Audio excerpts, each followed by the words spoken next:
Nakunta sa baw.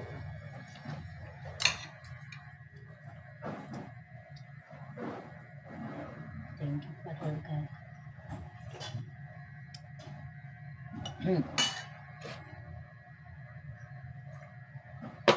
Ayan, kalamansi guys. Ayan. Ikaw na ta? Pwede na?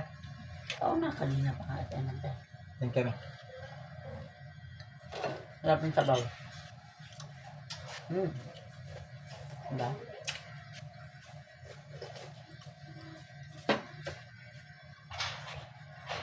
Yan yung sabaw kahit init-initin mo ng paulit-ulit lalo sumasarap.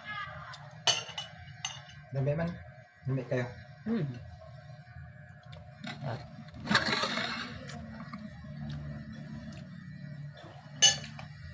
Yung tubig namin kalamansi para hindi na magyelo.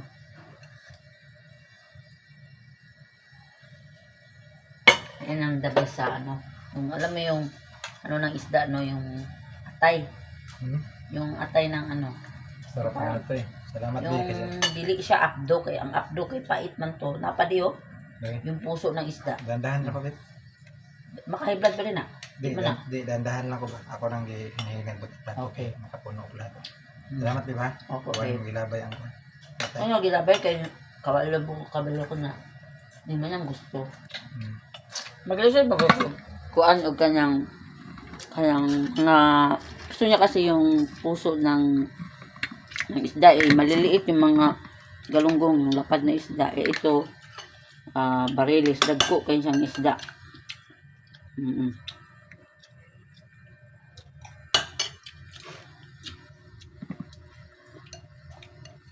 Sarap.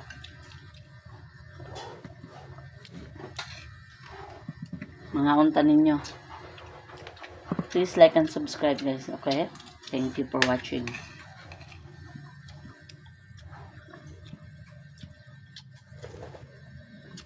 Sarap ng luya, no? Sarap na. Ramdam talaga yung anghang Kaka yung Suwab di ba? Yung isda pa nabili natin, presko ba yun? Oo naman. Kita mo naman.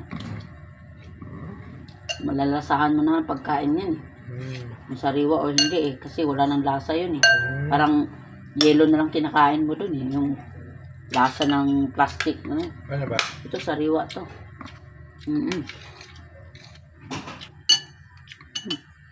Lalo na yung ulo nun.